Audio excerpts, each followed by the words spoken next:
Our next speaker is Dr. Ann Vanderwinkle, and she's the director of the Brain and Body-Mind Lab.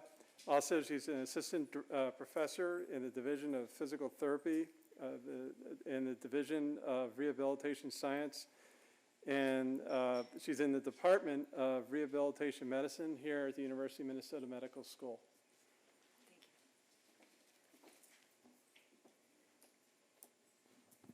Good morning. I'm very happy to be here today, and thank you also for being here today. So as Ken Rosen said, I'm Dr. Ann Vanderwinkle. I'm director of the Brain Body Mind Lab. And so before I go to my next slide, I'll also tell a little bit about myself. So I'm originally from Belgium, Europe. And so I did my bachelor, master, PhD, and 6 years postdoc in Belgium. And then I moved here to Minnesota. I got my licensure in physical therapy here, and then I started as assistant professor. And so my talk today will be about body awareness in a new light. And since as long as I can remember, I've been training body awareness because I started at a very young age, at 4 years old, with ballet. And so you see, and I've also done martial arts and mountain climbing and all those things. So you see here a picture of me at 5 years old, and then 15, and then I think I was 35 there in the right picture. And so, as you can see, you need a lot of body awareness to keep on one leg and just lift the other one, keep on the point toes. So body awareness is really that awareness of all parts of the body in relation to each other, that awareness of the body as a whole and how the body then interacts with the environment. And so, since I'm also a physical therapist as background, I also have a little task for you. So for 5 seconds, I would like you to close your eyes and focus on what parts of the body are touching your chair right now, and also how your feet are touching the floor. So close your eyes and do that for 5 seconds.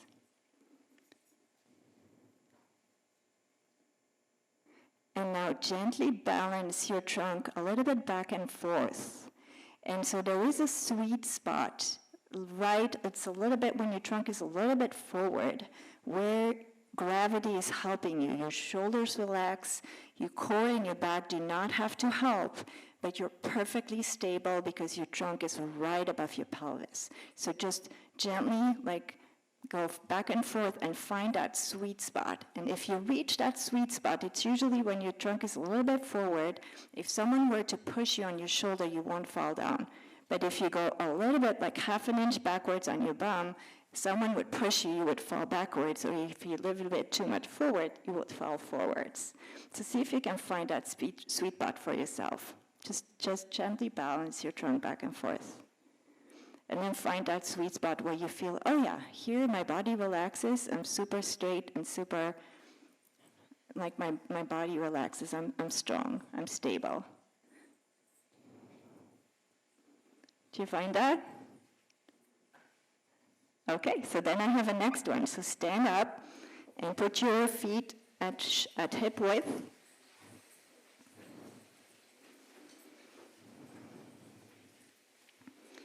And now go on your toes, and then gently bring your feet down, but keep your weight on the toes, the forefoot, and the midfoot. So your heel is down, but your weight is mostly on the forefoot and the midfoot.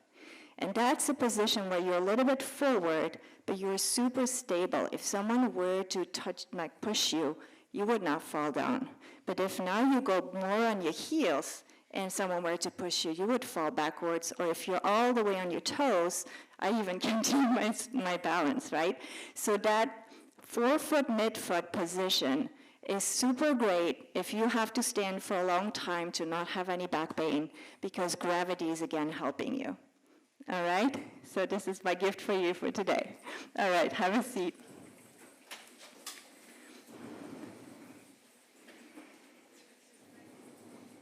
So now I'm going to give you a little tour in the brain to tell you where that body awareness is, because I've done a lot of brain imaging in my 20 plus years of research. And so it all starts with the peripheral receptors. And so your hands and your feet are the ones that explore the world, And of course, you have receptors all over your body, but just as an example, if you have a pet at home and you're walking at night to get some drink and you step on one of the toys, the soles of your foot will send that information to that first part here, the primary somatosensory cortex, where that part of the brain will tell you, it's this part of your foot that I feel a sensation. And then it goes to this part, which is my favorite part. It's right here, and they're neighbors. It's the insula is more inside of the brain, and then next to it is the parietal operculum. And it's also, in that parietal operculum is also what is called the secondary somatosensory cortex. And those two areas are my favorite because here is where the body awareness is constructed, the awareness of your whole body, okay? And then that part of the body, that part of the brain continuously interacts with another part, which is called the posterior parietal cortex. And that's where you get your awareness of where your body is in space. And that part of the brain is also creating a visual spatial body map, so it's drawing your body in space, and it's updating that visual spatial body map at every moment in time, because that map helps you to guide movements. So if I'm reaching for my mask, it's going to create every moment in time a new body map to say, okay, here is my hand in relationship to my shoulder. Does that make sense?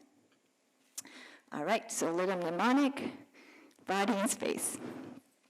All right, so before it comes to the programming of your muscles and your movement, it needs a plan, right? So you have a planner in the front of your brain called the prefrontal cortex. That's your architect deciding what you're going to do. And then it sends the information to your three motor areas. So the SMA is supplementary motor area, PMC, premotor area, and M1 is the primary motor cortex. And so those areas all have the representation of your body, but it's not muscles, it's functional movements. So if I do this, or I hold the microphone, it's two different things for the brain. And so, just as a mnemonic again, movement. All right, so what I've been doing as a PT is work with body awareness for neurologic diseases, chronic pain, and so one that I want to talk about today is spinal cord injury.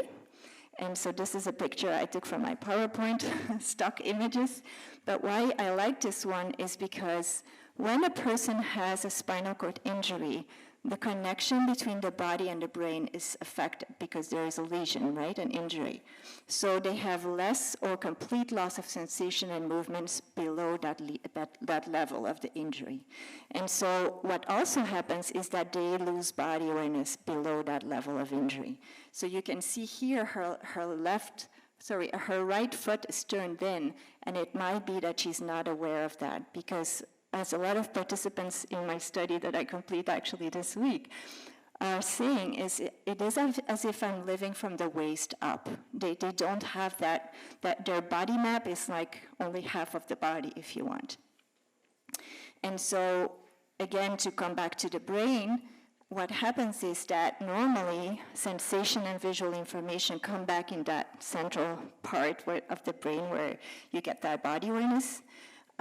But if sensation is missing or reduced, then the brain gets confused because it gets some other information that it expects to get. And because of that, it has a hard time to make that visual spatial body map.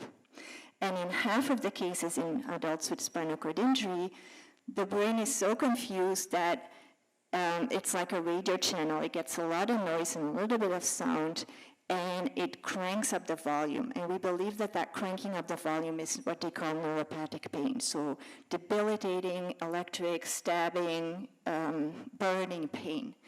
And so I've just completed, as I said, I do the testing, the last testing of this study.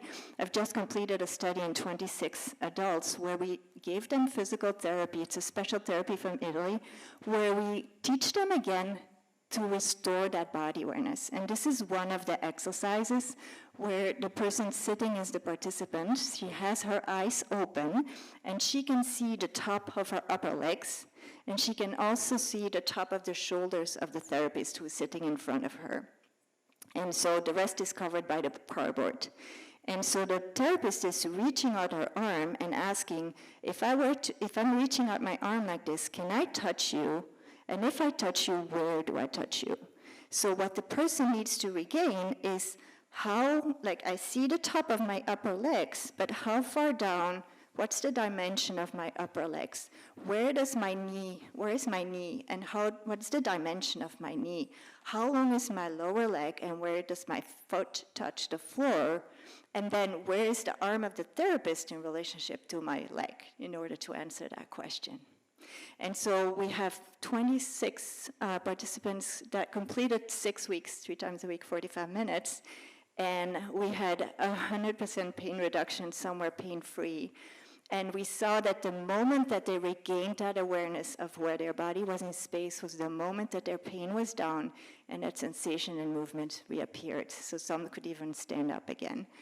So I'm very, very excited about that. I even got a grant yesterday to continue this research, so I'm super happy. So just to then conclude my last 2 slides, I want to leave you with a quote of my greatest teacher in my life, who is McNamara, and he taught me this quote: "It's not about seeing different things, it's about seeing the same things differently." And I feel that also applies to those adults with spinal cord injury, that they are perceiving their body differently. It's the same body, but they perceive it differently. So if you want to know more, this is the Brain Body Mind Lab website link. And so I'm investigating how mindset and body awareness impacts healing and well-being by studying the synergy of brain, body, and mind. And then I have a quote for you as well, which is "Your body awareness in a new light," which is my title of my presentation, "Living your life on a new path." Enjoy. Thank you.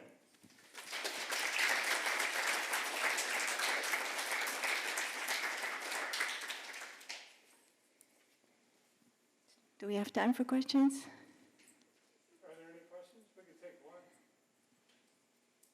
Yes. Do you ever work with occupational therapists on any of this stuff? So the question is for those on Zoom, do you ever work with occupational therapists? Yes, this therapy is for physical therapists and occupational therapists. I learned it back when I was in Belgium because it's originating from Italy, but I'm bringing it here. So actually last weekend we had our first class for physical therapists and occupational therapists. So good question, yeah.